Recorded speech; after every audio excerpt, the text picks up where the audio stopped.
الرحیم حضرات گرامی السلام علیکم ورحمۃ اللہ وبرکاتہ۔ امیر المومنین خلیفہ دوم الامام العادل حضرت سیدنا عمر فاروق رضی اللہ تعالیٰ عنہ آپ کے ایام شہادت ہیں۔ اللہ رب العزت نے آپ کو جو فضائل و کمالات اور خصائل اور خصوصیات عطا فرمائی تھیں، ان میں سے ایک اہم خصوصیت آپ کا قرآن مجید پڑھنے کا، سمجھنے کا، سیکھنے کا اور اس کی تعلیمات کو آگے پہنچانے کا ذوق ہے۔ اور پھر قرآن مجید سے آپ کی جو محبت تھی وہ اس وقت صحابہ کرام علیہم الرضوان کے لیے بھی نمونہ تھی اور قیامت تک آنے والے لوگوں کے لیے بھی نمونہ اور راہ عمل ہے۔ اللہ رب العزت کی یہ توفیق آپ کے شامل حال تھی کہ آپ کے دائرہ اسلام میں داخل ہونے کا سبب بھی قرآن مجید ہی بنا۔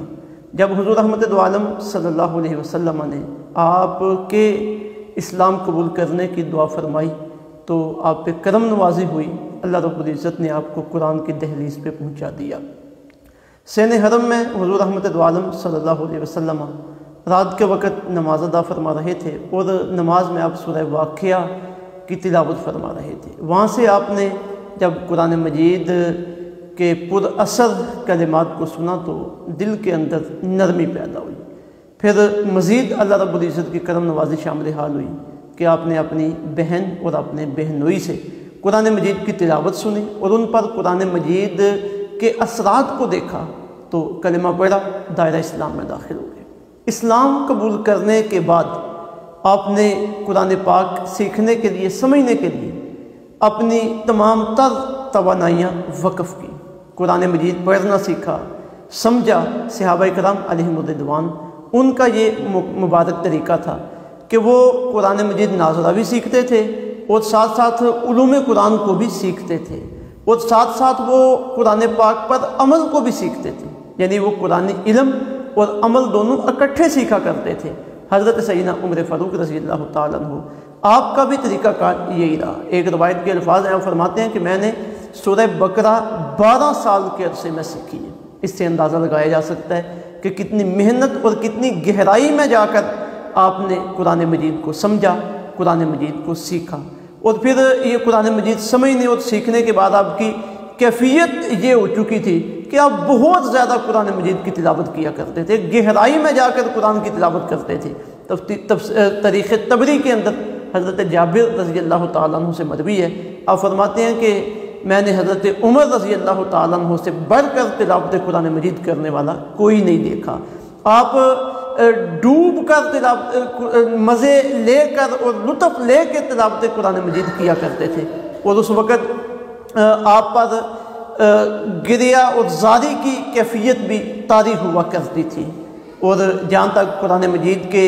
علم کا معاملہ ہے، جب آپ کا دور خلافت شروع ہوا تو اس وقت جو امت مسلمہ کو بڑے بڑے مسائل درپیش ہوئے، آپ نے اپنے فہم قرآن کی بنیاد پہ ان مسائل کو حل کیا اور امت مسلمہ کو رہنمائی میسر آئی۔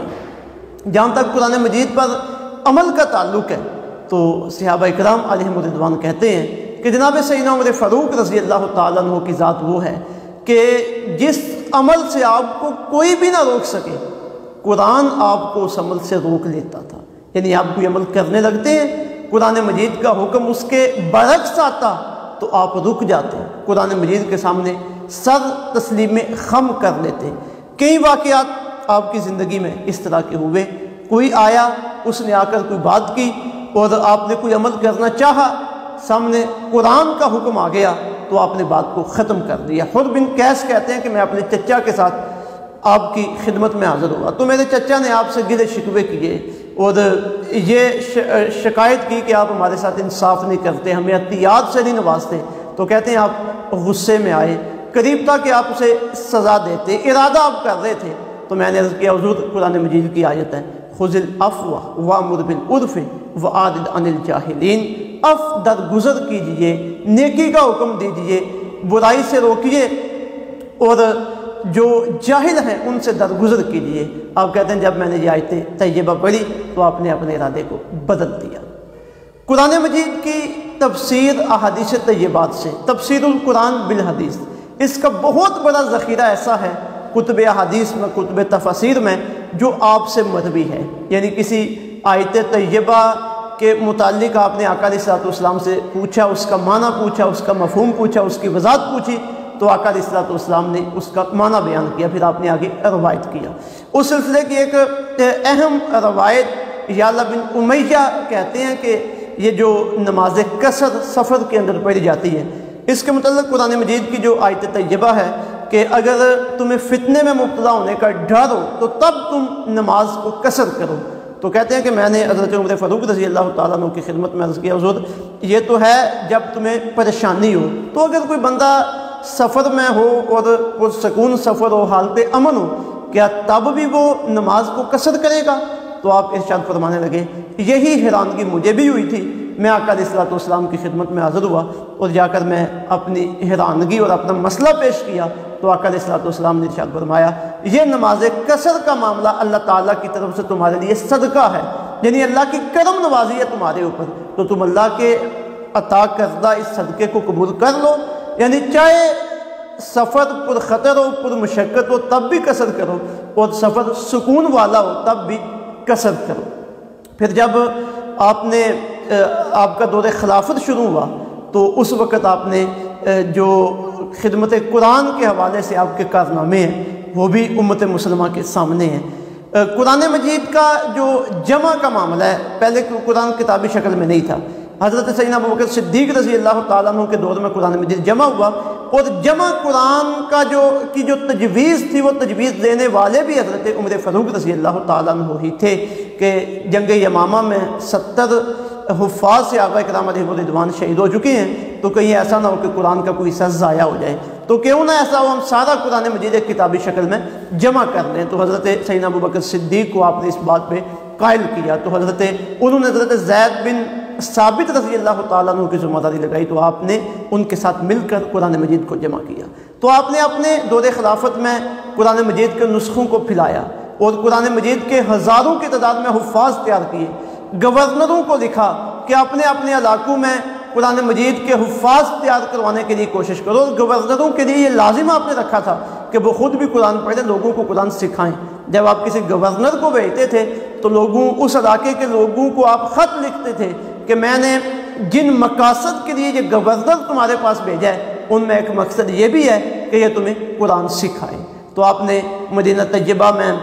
مصر میں، شام میں، مکہ مکرمہ میں اور مختلف علاقوں میں قرآن مجید کے مکاتب قائم کیے، ناظرہ قرآن پاک، حفظ قرآن مجید۔ تو آپ کے زمانہ میں ہزاروں کی تعداد میں قرآن مجید کے حافظ تیار ہو چکے تھے۔ اور پھر آپ وہ لوگ کہ جو قرآن پاک سیکھنے اور سمجھنے کی طرف توجہ کم دیتے ہیں، مثلا خانہ بدوش لوگ، دیہاتی لوگ، تو بطور خاص آپ نے ان کے لیے معلمین مقرر کیے ہوئے تھے، جو قرآن مجید کے معلمین تھے، حفاظ قرآن، ان کی آپ نے باقاعدہ تنخواہیں اور وظائف مقرر کیے ہوئے تھے، اور آپ جو قرآن مجید کے ساتھ تعلق رکھنے والے لوگ تھے ان کی عزت افزائی اور قدر افزائی کیا کرتے تھے۔ آپ نے اپنے متعلقین کو یہ حکم دے رکھا تھا کہ جب لوگ مجھ سے ملنے کے لیے آئیں تو سب سے پہلے ان لوگوں کو میرے پاس بھیجو جو قرآن مجید کے حافظ ہیں، جو قرآن مجید کے عالم ہیں، اور جب آپ کی مجلس منعقد ہوتی تو اپنی مجلس میں بھی آپ حفاظ اور قرآن مجید کے علماء کو نمایاں جگہ دیتے تھے۔ بخاری شریف کی روایت ہے کہ حضرت عبداللہ بن عباس رضی اللہ تعالیٰ عنہ، جو عمر کے اعتبار سے چھوٹے صحابہ میں شمار ہوتے ہیں، لیکن جب آپ اپنی مجلس مشاورت منعقد کرتے تو قرآن پاک کے عالم ہونے کی وجہ سے اور تفسیر قرآن میں ماہر ہونے کی وجہ سے حضرت عبداللہ ابن عباس رضی اللہ تعالیٰ عنہ کو آپ بڑے صحابہ کے ساتھ جگہ دیا کرتے تھے۔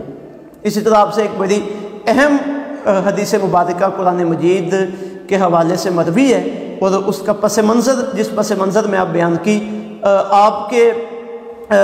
مقرر کردہ گورنر مکہ مکرمہ کے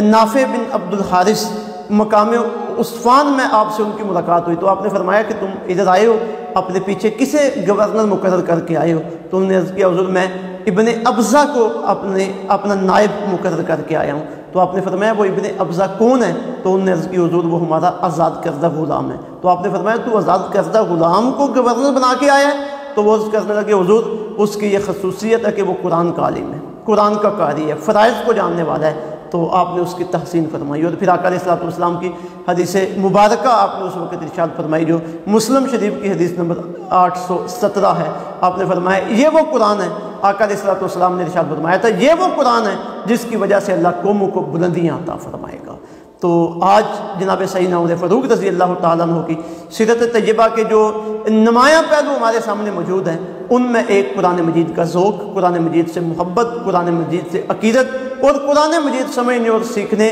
کے اعتبار سے محنت ہے جو آپ نے کی۔ اللہ رب العزت کی بارگاہ میں دعا ہے کہ وہ ہمیں صحیح معنوں میں قرآن مجید سمجھنے کے لیے کوشش کرنے کی توفیق عطا فرمائے اور قرآن مجید پر عمل پیدا ہونے کی توفیق عطا فرمائے، اور ہمارے دلوں کے اندر قرآن مجید کی محبت پیدا فرمائے۔ ہمیں جناب سیدنا عمر فاروق رضی اللہ تعالیٰ عنہ کے نقشے قدم پہ چلائے۔ وما علینا الا البلاغ المبین۔